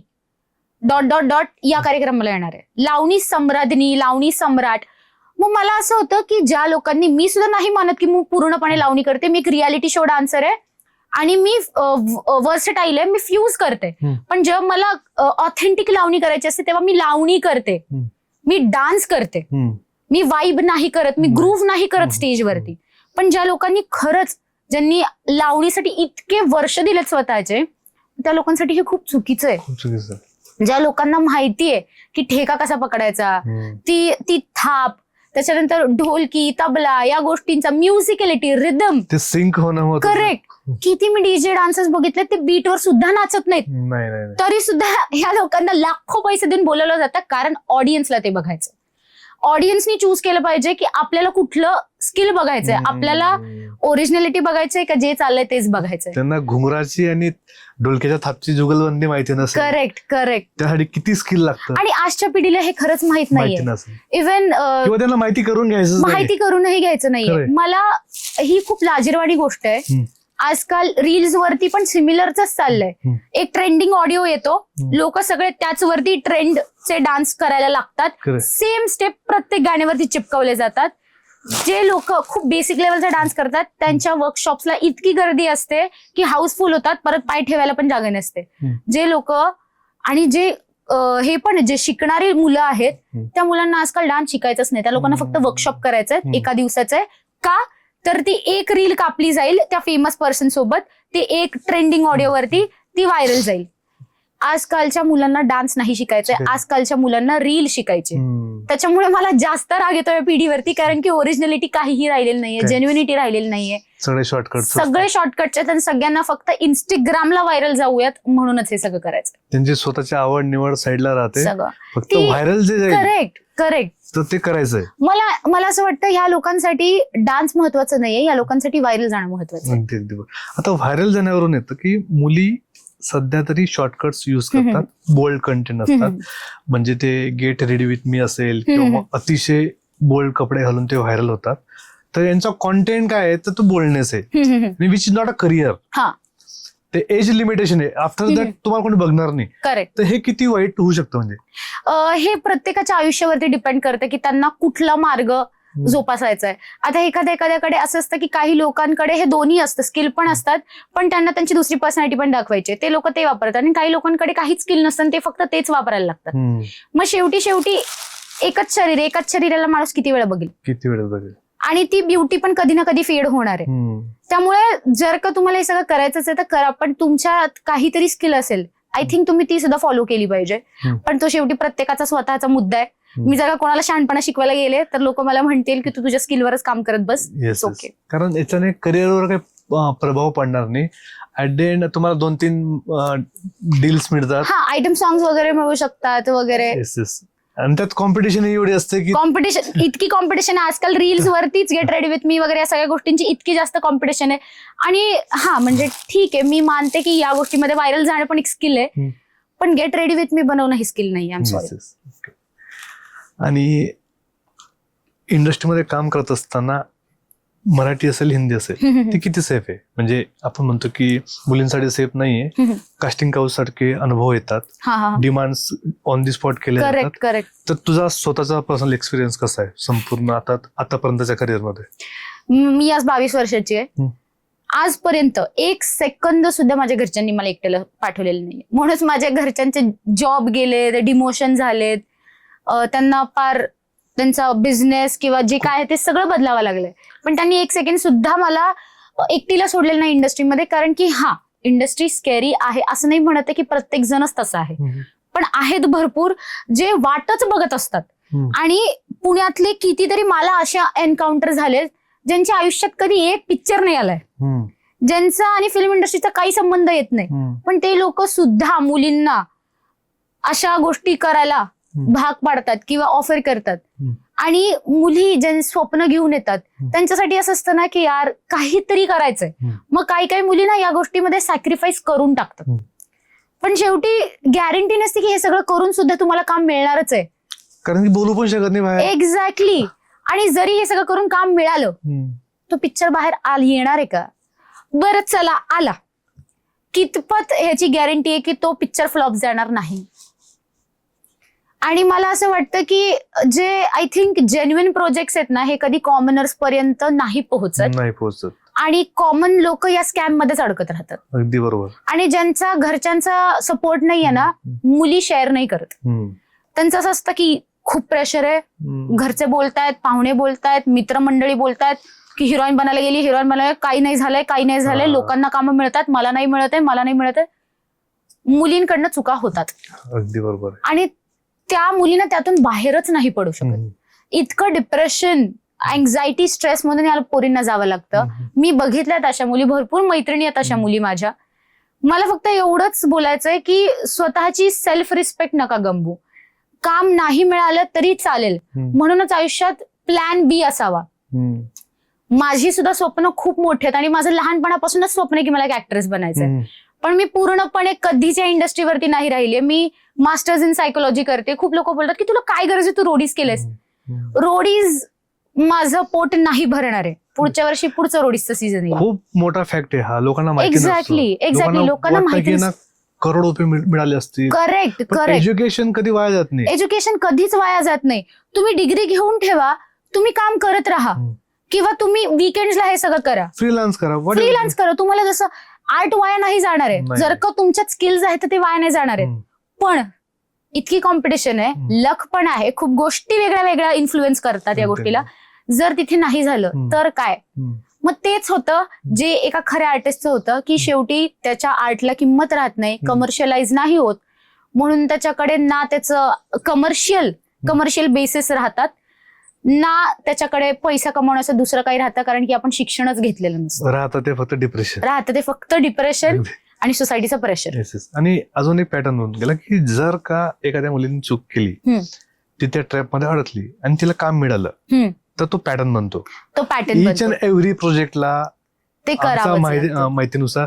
मग आता लोक वाढतात. करेक्ट. पार ते स्पॉट बाय पर्यंत जातं, कारण की माहिती असतं की आधीच तुमचं नाव पुढे सरकलेलं असतं. आणि इंडस्ट्रीमध्ये असं आहे ना की मी खूपदा नोटीस केले, हे एका जागी नाही राहत. नाही हे पूर्ण जागे पसरलं जातच. तुम्ही काहीही करा, ह्या गोष्टी पोहोचतात. मे बी कामही मिळेल, पण मग शेवटी जर का तुम्हाला आरशासमोर रात्री उभं राहिल्यावरती तुम्ही जर का स्वतःचा चेहराच आरशात बघू शकत नसाल, तर मग काहीच फायदा नाहीये त्या अशा सक्सेसला. खरं, अगदी बरोबर. आता महत्वाचा प्रश्न, रिलेशनशिप आणि माइंडसेट. म्हणजे तुला कशा पद्धतीची मुलं आवडतात? मला मुलं नाही आवडत. नाही खूप जास्त रिस्पेक्टफुल. आणि मी सायकोलॉजी स्टुडंट आहे. आता मी लोकांचं रडगाणं ऐकते, तर मला एक्सपेक्टेड आहे की समोरच्या माणसाने माझं रडगाणं ऐकावं, कारण मी रडगाणी ऐकून थकलीये. आणि समजून घेणारा, ऑफकोर्स अंडरस्टँडिंग, माझ्या करिअरला सपोर्ट करणारा, आणि असा कोणी व्यक्ती ज्याला माझ्या सक्सेसमध्ये त्याला त्याचा सक्सेस फील होईल. मला कॉम्पिटिशन नकोय, कारण मी कॉम्पिटिशनशी थकली. ह्या क्वालिटी कुठेतरी ऐकल्या का वाटतायत, पण सॉरी माझं लग्न झालंय. सगळ्या क्वालिटी माझ्यात आहे, पण मी मॅरिड आहे, सॉरी, नो चान्स. ते म्हटलं ऐकल्या का वाटतं, माझ्यातच गुड वन. लोक बऱ्याच ठिकाणी जे आपले पुरुष मित्र असतात ते पुरुषत्व दाखवतात, हो, पण ते कुठं दाखवायला पाहिजे, किती दाखवायला पाहिजे, याचे काही पॅरामीटर्स आहेत. करेक्ट. समटाइम्स ते सपोर्टिव्ह असतं, समटाइम्स टॉक्सिक असतात. तर याची डेफिनेशन तुझ्या मनात काय आहे? माझ्यासाठी तुम्ही तुमच्या आईसमोर तुमच्या फिमेल फ्रेंडला कसं ट्रीट करता ह्याच्यातून कळतं. कारण शेवटी कुठे ना कुठे आईला आपला सगळे लाडला, माका लाडला वगैरे सगळ्यांसाठीच असतात. मग त्याच्यामध्ये की तुम्ही आईसमोर दुसऱ्या तुमच्या, ती मे बी तुमची गर्लफ्रेंड असेल, बायको असेल, तुमच्या आईसमोर तुम्ही तिला कसं ट्रीट करताय ना त्याच्यावरून कळतं. किंवा तुम्ही इव्हन भांडणात तुम्ही किती ती एक बाउंड्री क्रॉस करता ना त्यावरून सुद्धा कळतं. जर का तुम्ही खरंच एक चांगला व्यक्ती असाल ना, तर तुम्ही भांडणात सुद्धा तुम्ही 4 लोकांना 4000 शिव्या द्या, ती तुमची काय असेल ते तुमच्या पर्सनॅलिटीवर डिपेंड करते. पण जर का तुम्ही त्या व्यक्तीवर प्रेम करता, तुम्ही भांडणात जर का तिला इतक्या खालच्या लेवलवरती उतरून शिव्या देताय किंवा मारताय किंवा काही करताय, तर मला आय थिंक तिथेच तुमची मॅस्क्युलिनिटी समजून येते. आणि मी अशा मॅस्क्युलिनिटीला मॅस्क्युलिनिटीच नाही मानत, टू बी ऑनेस्ट. खरे खरे. अनेक कलाकार असतील, सेलिब्रिटी असतील किंवा इंस्टाग्रामचे इन्फ्लुएन्सर असतील, हे सगळी लोक जेव्हा सोशल इश्यू असतात तेव्हा ते गप्प असतात किंवा सेफ खेळतात.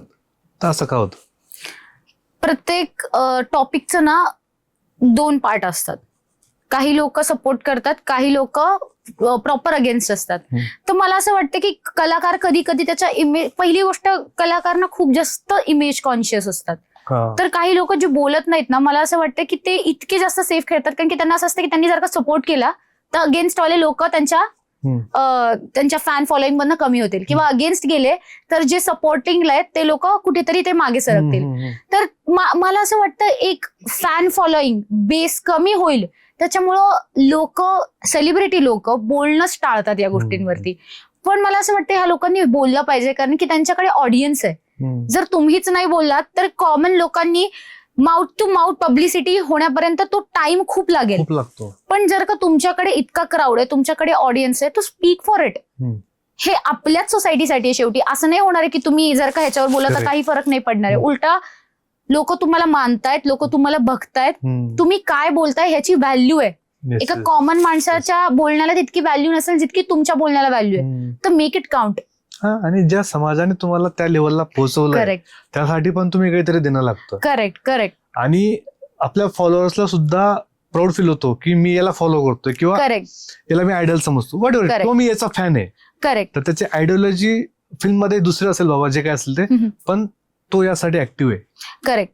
So he is a right person. मी खूप साऱ्या अशा मुद्द्यांवरती स्टोरीज वगैरे अपलोड करत असते आणि माझा आक्रोश मी खूप असं पब्लिकली शोकेस करते.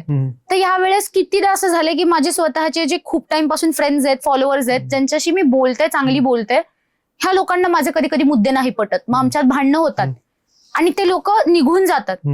But I genuinely don't care. ज्या गोष्टीला मी सपोर्ट करते, पण ऍटलिस्ट मी त्या गोष्टीवरती बोलतेय. As a part of society, as a citizen of this society, तुम्ही काय करताय? तुम्ही फक्त आपसूक मध्येच भांडत बसलेत. जर का तुम्ही पण स्वतःचा आवाज जर का रेज केला तर तुमचे पण ओपिनियन्स लोकांना कळतील, तिथून ऑडियन्स बिल्डअप होईल. खरंय. मला ऑडियन्स येणं जाण्याशी फरक नाही पडत, पण जर का तुम्हाला वाटतंय ते चुकीचं आहे तर ते लोकांना कळू द्यात ते चुकीचं आहे. तुमच्या मनातच चुकीचं आहे बोलून देवालाच कळणार आहे फक्त, बाकी कोणाला नाही कळणार आहे. अगदी बरोबर. आता एक मुद्दा घेऊ आपण, गीतापोहनाचा मुद्दा, जो की मलाही आवडलेला नव्हता. की एक झाड लागायला आपण 50-50 वर्ष वाट बघतो आणि ते कापायचा निर्णय सरकार ओव्हरनाईट घेत आहे. करेक्ट. तर याच्यावर सुद्धा बरेच इन्फ्लुएन्सर असतील. आता नाशिक मधून सुद्धा खूप इन्फ्लुएन्सर येतात, खूप मराठी कलाकार सिरियल मधले मोस्ट ऑफ दी नाशिक मधून येतात, किंवा बाकीचे सगळे आपण सगळे महाराष्ट्रात राहतो. फक्त नाशिकचा मुद्दा नाही, तो ओव्हरऑल भारताचा मुद्दा आहे. तो ते चिकन ऑक्सिजन फक्त नाशिकला मिळतं अशातला काही पार्ट नाहीये, आणि त्याला ऐतिहासिक पार्श्वभूमी आहे.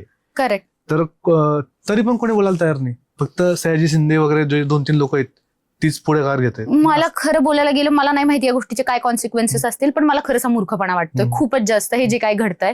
म्हणजे मला कळत नाहीये ही कुठली तपश्चर्या आहे, हा कुठला तप आहे आणि हे काय आहे ज्याच्यासाठी तुम्हाला 1800 झाडं कापायचे. जर का तुम्हाला म्हणजे साधू संत हे निसर्गात जाऊन तप करतात, तप करायचे. ह्या लोकांमध्ये धर्मग्रंथात पहिलाच आपला आहे निसर्ग पूजाच, हेच सगळ्यात महत्वाचं आहे. त्या पूजेसाठी जर का तुम्ही निसर्ग उद्ध्वस्त करताय तर ह्यात काय लॉजिक आहे मला कळत नाही. म्हणजे त्यांच्या सोयीसाठी तुम्हाला झाडं कापून तिथे काय कॉन्क्रीटचे महल बांधायचे, मग तुम्हाला हेच सगळं करायचंय तर तुम्ही हे सगळं निसर्गात पण करू शकतात. किती वर्षांपासून साधू संत तपश्चर्या करतायत, तप करतायत. पॅरलल जागा आहे, करेक्ट, खूप ऑप्शन्स आहेत, तर मग तिकडे करता येऊ शकत होतं. सगळं हे करता येतंय. अजून दबाव क्रिएट करण्यासाठी जे इन्फ्लुएन्सर आहेत त्यांनी उतरायला पाहिजे होतं. हे जर का आय थिंक सगळ्या लोकांनी एक साथ मिळून जर का ह्याचं इनिशिएटिव्ह, आता मला फक्त दिसतं सयाजी शिंदे या गोष्टीवरती बोलतात, जितकं मी पाहिलंय. बाकीचे लोक इतके शांत आहेत त्या सगळ्या टॉपिक वरती. मला कळत नाहीये की 1800 झाडं, 1800 हा कमी नंबर नाहीये, मोठा नंबर आहे. आणि हे लोक म्हणतात की आम्ही परत नवीन झाडं लावू. अरे ते येईपर्यंत किती वर्ष जातील. मग हे असं नाहीये का तोपर्यंत नवीन स्कीम, नवीन विकास, मग जर का जिथे झाडं लावायची मग तिथेच करा ना त्यांची सोय राहण्यासाठी वगैरे. जर का तुमच्याकडे जागा आहे 1100 नवीन झाडं लावण्यासाठी, मग तिथेच त्यांची राहण्याची सोय वगैरे करा. हे म्हणजे हे मला लॉजिकच पटत नाहीये. आणि इन्फ्लुएन्सर्स जर का तुम्ही स्वतःला म्हणताय तर it's your responsibility to influence people on this, की भाई 1800 झाडं कापली जात आहेत. या गोष्टीचा फक्त आपल्या नाशिकमध्येच नाही, भारतावर परिणाम होणार. फक्त भारतच नाही, पूर्ण दुनियावर सुद्धा परिणाम होणार आहे. कारण जर का ग्लोबल वॉर्मिंग वाढलं तर हे पूर्ण पृथ्वीच वाढणार आहे, फक्त नाशिकचं नाही वाढणार आहे. खरंय.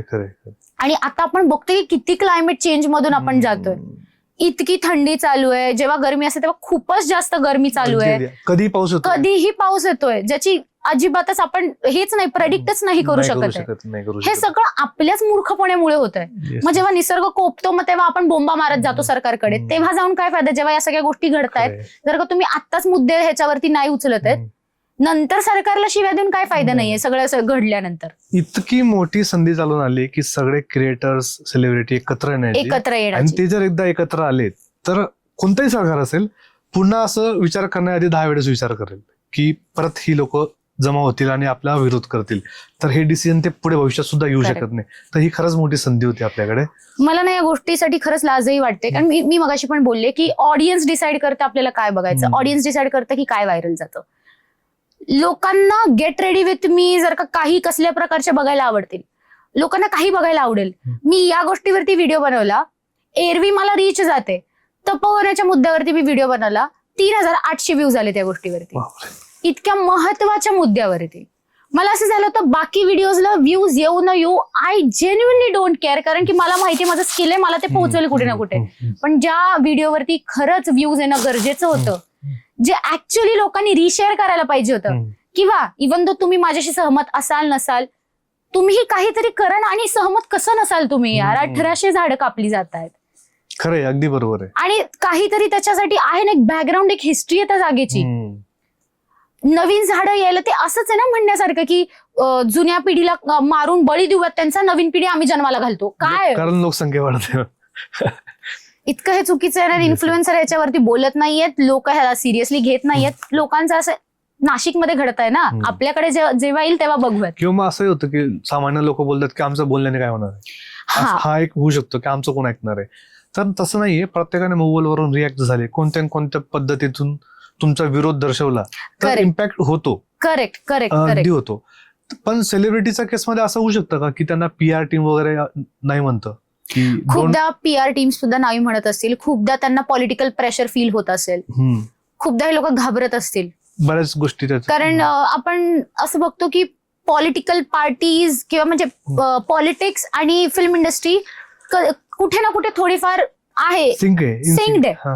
तर कधी कधी असं पण होत असेल की अरे बाबा ह्यांच्याच विरोधात बोलले आणि जर का काही प्रोजेक्ट मिळणार असतील आणि जर का आपले रोल जर का थांबले तर काय, मग हे लोक घाबरतात. बरोबर. पण मला असं झालंय की अरे ते करिअर उभं करायला पण तुम्हाला निसर्ग पाहिजे. जर का निसर्गाचीच वाट लागली ना, तुम्ही जिवंत राहणार आहे ना, मी ती इंडस्ट्री तर खूपच लांबची गोष्ट आहे. आधी स्वतःला जिवंत ठेवा, त्यासाठी काहीतरी आधी एफर्ट्स करा, मग नंतर तुम्हाला कळेल. बरोबर, अगदी बरोबर. किंवा या लायकीचे व्हा की कधी काही झालं तरी तुमचा रोल कापला जाणार. करेक्ट. त्या लेवलचा आपला स्किल सेट पाहिजे. तुला फेम आकर्षित करतं की थकवतं? फेम आकर्षित करतं की थकवतं? टू बी ऑनेस्ट दोन्ही सुद्धा. कारण की फेमच्या मागे पळणं हे खरंच खूप बोलतात ना की खूप फ्रस्ट्रेटिंग आहे, खूप डिसअपॉइंटिंग आहे. The journey is full of depression and stress and anxiety. आणि ऑफकोर्स ते खूपच जास्त अट्रॅक्ट करतं. कारण की मी या खुर्चीवर पण आज तुमच्यासोबत बसली आहे कुठेतरी याच एक्सपेक्टेशनने की हा कुठेतरी पॉडकास्ट वाजेल, कुठेतरी लोक बघतील. तुम्हालाही तेच अपेक्षित आहे की आपल्या सगळ्यांनाच फेम पाहिजे. जे या इंडस्ट्रीत काम करतात किंवा इंडस्ट्रीमध्ये नाही पण काम करतात, सगळ्यांनाच आवडतं की आपल्याबद्दल बोलावं. काही लोक तिथपर्यंत पोहोचतात, काही लोक नाही पोहोचत. तर ऑफकोर्स ते खूपच जास्त अट्रॅक्टिंग आहे, खूपच जास्त टेम्पटिंग आहे. म्हणूनच फेम किंवा खुर्ची किंवा पॉवरच्या मागे लोक इतके पळत असतात. पण लोकांना असं वाटतं फेम म्हणजे पैसा, तर असं नाही. असं नाहीये. खूप लोक फेमस आहेत पण त्यांच्याकडे पैसा नाहीये, खरंच नाहीये. आणि आपल्याला असं वाटतं की पैसा मिळतो, नाही मिळत. पण फेम असून पैसा नसणं हे जास्त डिप्रेशन, हे खूप जास्त डिप्रेसिव्ह आहे, खूप जास्त. कारण लाईफस्टाईल कॅरी कसं करायचं आणि आणि बोलता पण येत नाही, जॉबही करता येत नाही. करेक्ट. एक सर्टन लेवलला गेला तर मी 3 फिल्म हिट दिल्या आणि मला नंतर काम नाही, मी बँकेत जॉब नाही करणार. करेक्ट. लाज वाटायला लागतं यार काय. एक्झॅक्टली. हा, आणि मग दहीहंडी किंवा बाकीच्या कार्यक्रमांना आपण स्वतः अप्रोच करायचे, बाबा ऍटलीस्ट काहीतरी पैसे द्या, काहीतरी पैसे द्या. आणि ना ते तिकडे असतात ना इकडे असतात आणि एज्युकेशनही पूर्ण नसतं. Correct correct. तर मग अशा परिस्थितीत वाट लागते. म्हणजे हे पर्सनल एक्सपिरियन्स वरनच सांगते की मी सिरियल करत होते. मी घेतला वसा टाकू नको सिरियल केली, त्यानंतर सत्यवान सावित्री, तू भेटसी नावाने, असे भरपूर काही काही लाईक नॉट मेजर कॅरेक्टर्स पण काही काही केले आणि नोटिसेबल कॅरेक्टर्स होते की लोक ओळखत होते वगैरे.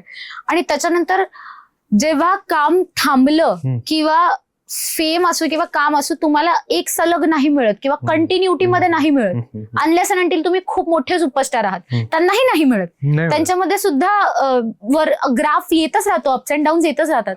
आता सिरियलचं खूप हे झालंय, म्हणजे सगळं ठप्पच आहे. इव्हन रियालिटी शोज मला सांगा, आधीच्या काळी आपण आवर्जून DID बघायला बसायचो. आपण आवर्जून बुगी वुगी असेल, इंडियन आयडल असेल, हे सगळं दमदमादम बघायचो, हे सगळं बघायला बसायचो.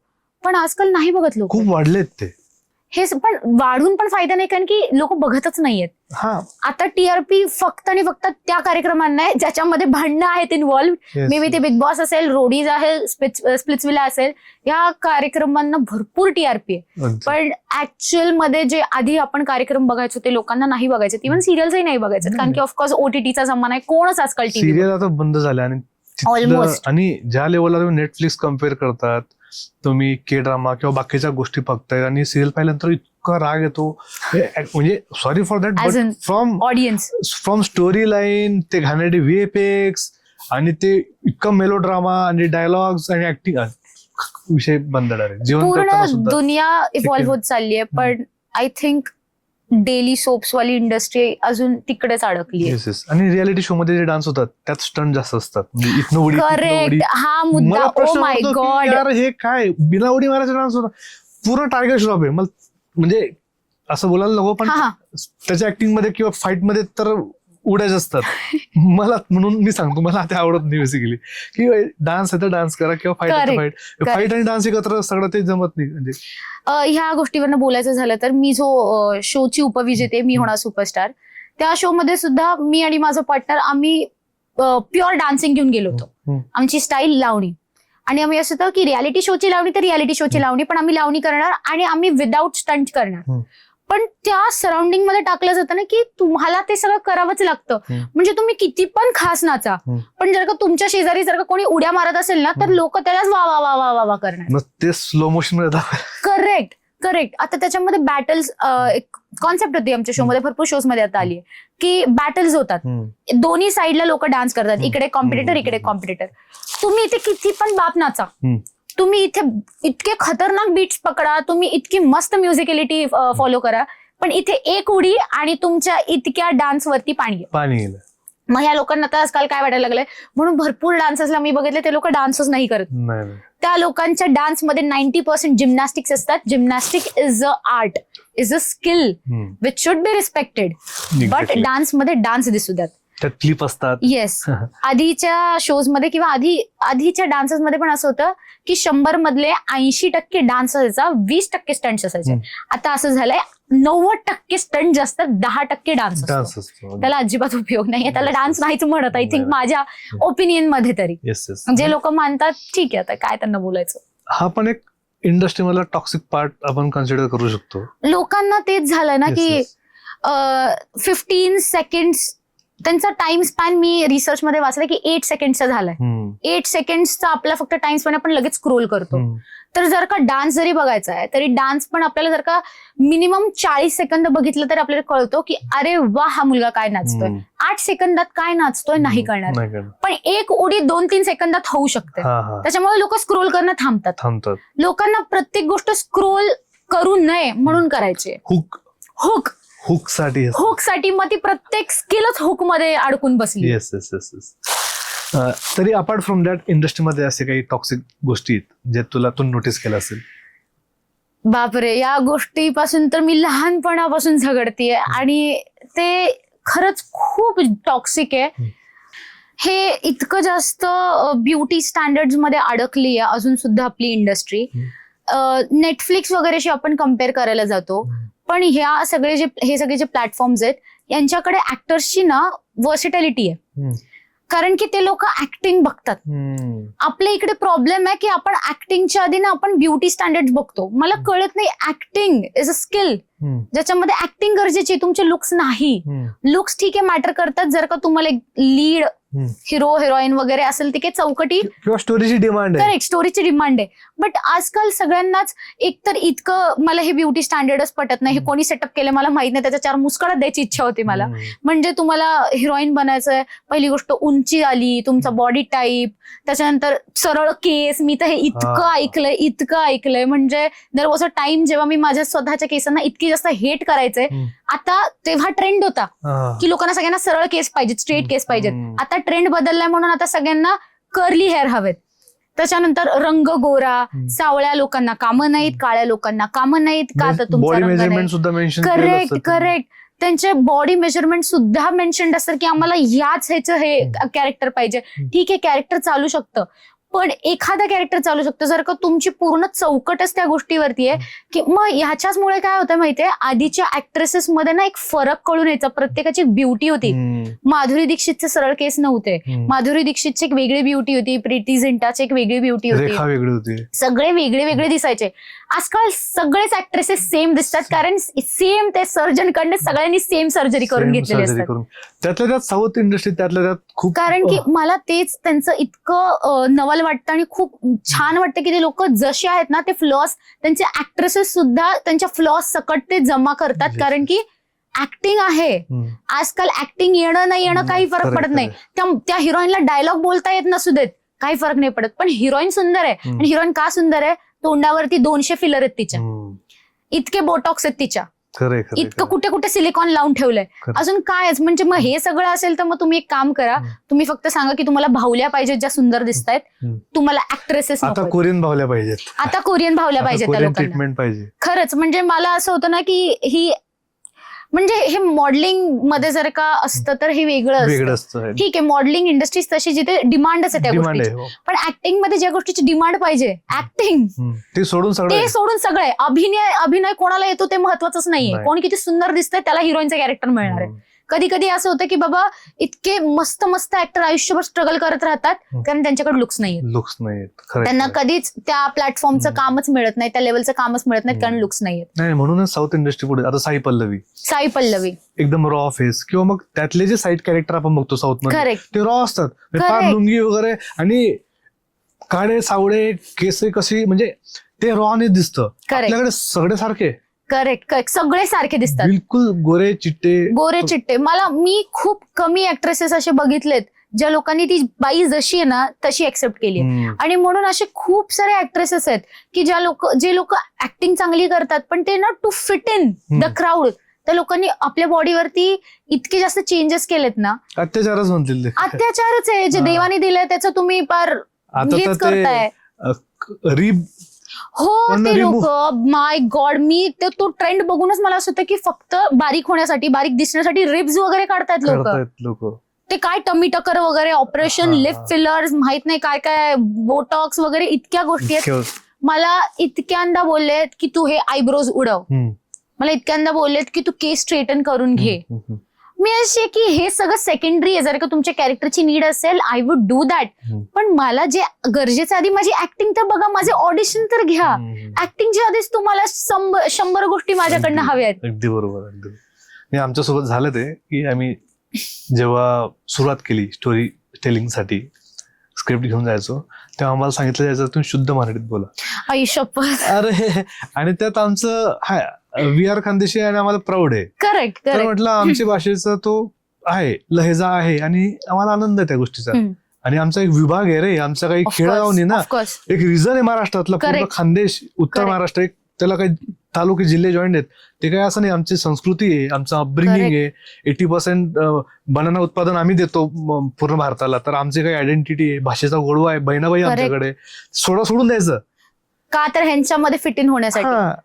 तर मला लोक खूप म्हणतात की तू कोल्हापूरची आहेस पण तुझ्यात तो ऍक्सेंटच नाहीये. मी खरं सांगायचं गेलं ना, मी या गोष्टीतून तुम्ही जे बोलता ना, मी या गोष्टीमधून इतक्यांदा पार पडली आहे ना. मी जशी पुण्यात आले ना, ती जी चौकट माझ्यावरती बांधली गेली ना, माझं जर का नीट बघायला गेलं ना, माझ्याही करमाळा कोर्टीची आहे, सोलापूर पडतं, माझे पप्पा कोल्हापूरचे आहेत. सो 2 सोलापूर कोल्हापूर एकत्र होतात. मी प्रचंड गावठी पोरगी आहे जर का बघायला गेलं तर. पण जशी इथं शिक्षण सुरू केलं, जसं थिएटर चालू केलं, ते न आणि न इतकं पकडून धरलं होतं आई शपथ. आणि जर का तुम्हाला पुण्यात सर्व्हाइव्ह करायचं आहे तर तुम्हाला न आणि न ह्याच्यातला फरक कळलाच पाहिजे. नाही तर ते भेटला आणि मिळालातला पण फरक तुम्हाला कळला पाहिजे. नाही तर हा तुम्ही प्यायलं पाहिजे सगळं. मला असं झालं होतं, अरे भावा तू जे बोलतोय, मी जे बोलतोय, मराठीच बोलतोय. त्यांचं असं होतं की शुद्ध नाही बोलतात. मला एक हे शुद्ध आणि अशुद्धची परिभाषाच नाही. कोणी डिसाईड केलं आणि म्हणूनच आम्ही स्वतःचा प्रोडक्शन हाऊस ओपन केला. आम्ही आमच्याच प्रोजेक्ट मध्ये काम करतो आणि पुणेरी लोकांना संधी द्यायला आणि ते आमची भाषा बोलतात बिचारे. आता आम्ही बरेच मित्र झालेत, तर आम्ही शूटिंगवर कधी काम करत असताना आमचे जे डिरेक्टर लक्ष्मीकांत सुतार साहेब, ते सुद्धा आम्ही आमच्या आयराणी भाषेत बोलतो. तर त्यांना ती मजा वाटते आणि सगळे कम्फर्ट करून येतात. ती ओरिजिनलिटी मजा येते, ती आपल्यातली डायव्हर्सिटी आहे. जर का डायव्हर्सिटीच नसेल आणि हे शुद्ध अशुद्ध, मला हे लॉजिक नाही कळत. प्रत्येक जागेचं एक ऍक्सेंट, एक इतिहास आहे आणि त्या इतिहासाप्रमाणे आपली भाषा वेगळ्या वेगळ्या प्रकारे वळत जाते. बरोबर. त्याच्यात एक शुद्धता ना अशुद्धता, मला हे लॉजिकच नाही कळत. आणि मी हे नोटीस केले खूप लोकांमध्ये की त्यांचं असं असतं की नाही, आम्ही जे बोलतो तीच शुद्ध भाषा आणि तुम्ही ते ऍक्सेप्टच नाही करू शकत. त्यांना त्या भाषे पलीकडे दुसरं बोलतायत, त्यांना नाही बोलतायत आणि ते ऍक्सेप्ट नाही करू शकत. त्यांना मग ते लेबलिंग सुरू होते माहितीये, गावठी, गावंढळ किंवा काय स्वतःचीच भाषा बोलता येत नाही, ही काय भाषा आहे. अरे बाबा, ही पण भाषाच आहे. आमचा एक छोटासा अनुभव होता.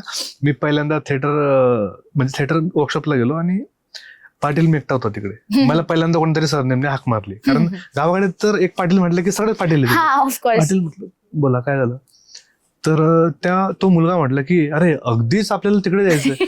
तर शपथ सांगतो, मला असं वाटलं की हे शब्द वापरतात पुस्तकात पाहिले. अर्थातच काय, मी लाईव्ह पहिल्यांदा ऐकला हा शब्द बरं का, डायरेक्टली तोंडाने. म्हटलं असं वापरतात. हो, त्यानंतर मला हे विश्व वेगळं, हे वेगळे लोक अर्थात शक्य नाही म्हटलंय. मग आम्ही सेटअप केलं की नाही आपल्याला तिकडे घुसायचं नाही. आणि ह्या लोकांची जर का आपण व्होकॅब्युलरी नाही वापरली ना, मग असं बोललं जातंय की तुमचा अभ्यास कमी आहे. अरे आमचा अभ्यास कमी नाही, आमच्याकडे बोलतच नाही. तसं काय, याच्यावर भांडणं कशी होतात म्हटलं, तुमची भाषा शुद्ध आहे, हो शुद्ध आहे, तुम्ही थिएटर केलंय ठीक आहे ओके, तरी पण तुम्ही तिथंच आहे, तुम्हाला काम मिळत नाहीये, तुम्हाला सिनेमा मिळत नाही. करेक्ट. आम्हाला मिळतात, आम्ही प्रोड्यूस करतोय सिनेमे. तर तुमच्याकडे एवढं असून सुद्धा सिनेमे कोणते येत आहेत, बाहेरच्या लँग्वेज मध्ये येत आहेत, कोल्हापुरी, सांगली, सातारा, सैराट येऊन गेला आहे.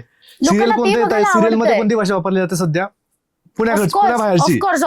हिट काय होतं, लोकांना काय पाहिजे आता, ते पाहिजे बघायची. प्रत्येक जण एका चौकटीत नाही बसू शकत. प्युअर पुणेरी सिरियल तुम्ही बघा, टीआरपी बघा, नाही वर्क होत, काही गोष्टी नाही वर्क होत, आपण ऍक्सेप्ट केलं पाहिजे. शेवटी एंटरटेनमेंट इंडस्ट्री जरी असेल तरी ह्या लोकांना डायव्हर्सिटी दाखवायला आवडते, तिथून क्राऊड एकत्र होतो.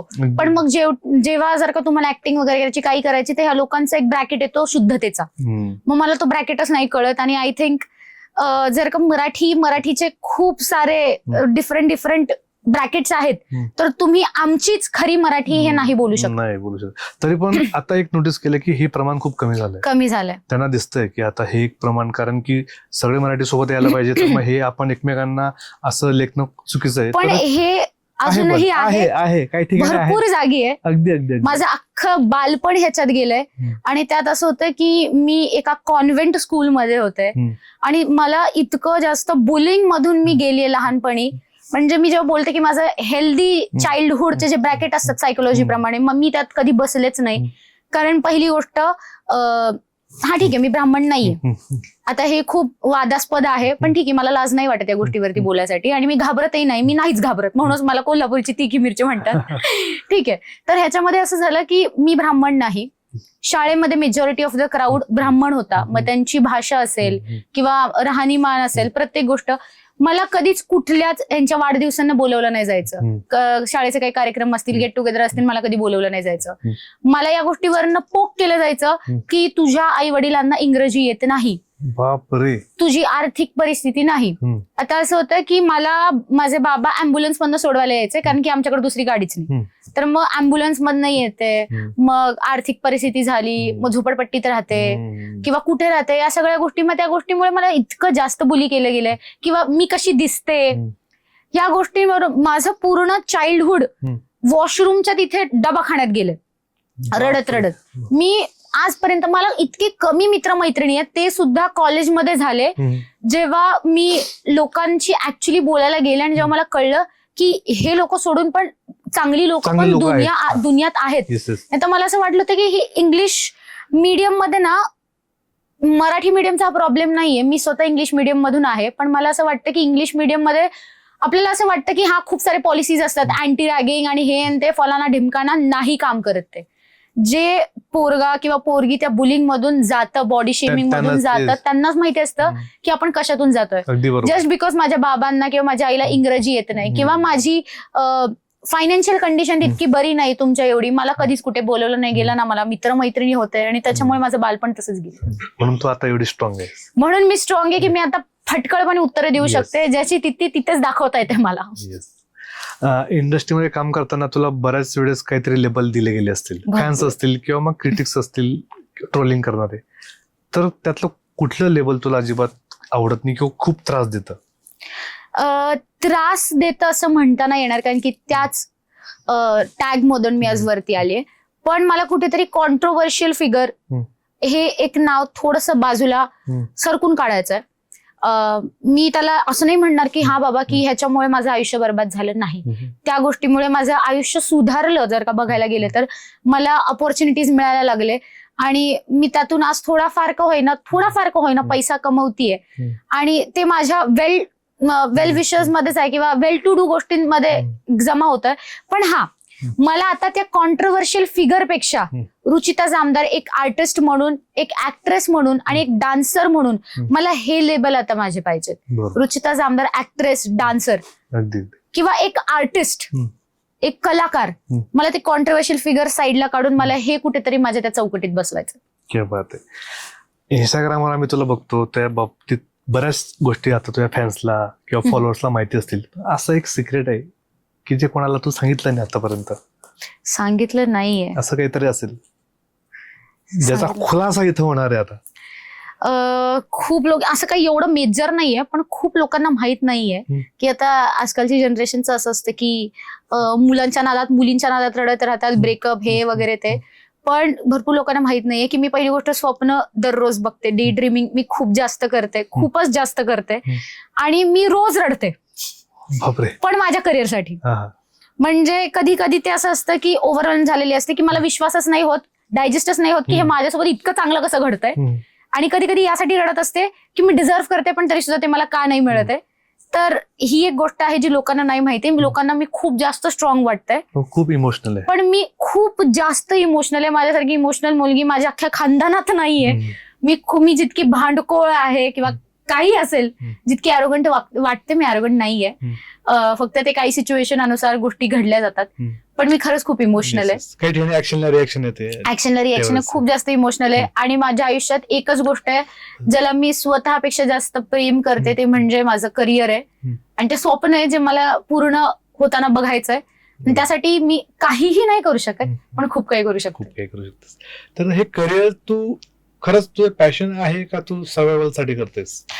पॅशन आहे टू बी ऑनेस्ट, आणि ऑफकोर्स सर्व्हाइव्ह तर करायचंच आहे, कारण की घरची आर्थिक परिस्थिती नाही अजिबात चांगली नाहीये आणि त्यातून मला कुठेतरी सगळ्यांना सेटल करूनच जायचंय. म्हणजे असं असतं की ठीक आहे मुलगीच आहे ना, लग्न लावलं संपला विषय, तिचं घर वेगळं. पण नाही, माझं आहे की मला ती परिभाषा बदलायची आहे. मला माझ्या घरचा मुलगा नाही, मला मुलगीच व्हायचंय, पण मुलगी बनून मला पूर्ण घर सेटल करूनच लग्न करून जायचंय. सो माझ्यासाठी हे पॅशन तर आहेच, पण ते पॅशन आणि एक सर्व्हायव्हलचं एक बोलतात ना की दोन्ही दगडांवर पाय ठेवून एकत्र चालायचंय. आज मला इथे येऊन खूप असं एक बोलतात ना की घरच्यांसारखं वाटतंय, की असं वाटतं की मी घरच्यांशीच बोलते, कारण मी आपल्या भाषेत बोलते आणि मराठीचं ऑफकोर्स मराठीशी प्रेम आहे आणि मराठीत बोलतेय. आणि कटिंग पे मीटिंग हा जो कार्यक्रम आहे मराठी लोकांना खरंच खूप आवडतोय. मी सुद्धा खूप रिव्ह्यूज ऐकलेत, खूप कमेंट्स वाचते की लोक आवर्जून वाट बघत असतात की पुढचा एपिसोड कधी येणार आहे. आणि जसं तुम्ही म्हणलात इथे आल्यापासून जर का माझं करिअर उजाडलं तर ऑफकोर्स सगळे क्रेडिट कटिंग पे मीटिंग वाल्यांना. तुझी मेहनत आहे, आम्ही फक्त शिफारस घेऊन चाललो. आम्हाला माहितीये नवसाचा पॉडकास्ट आहे आणि तो फळ देतो. आय होप तुला आवडला असेल पॉडकास्ट आणि प्रेक्षकांना सुद्धा आवडला असेल. असेच एपिसोड पाहण्यासाठी चॅनलला लाईक शेअर सबस्क्राईब करायला विसरू नका. Thank you so much for watching. Thank you.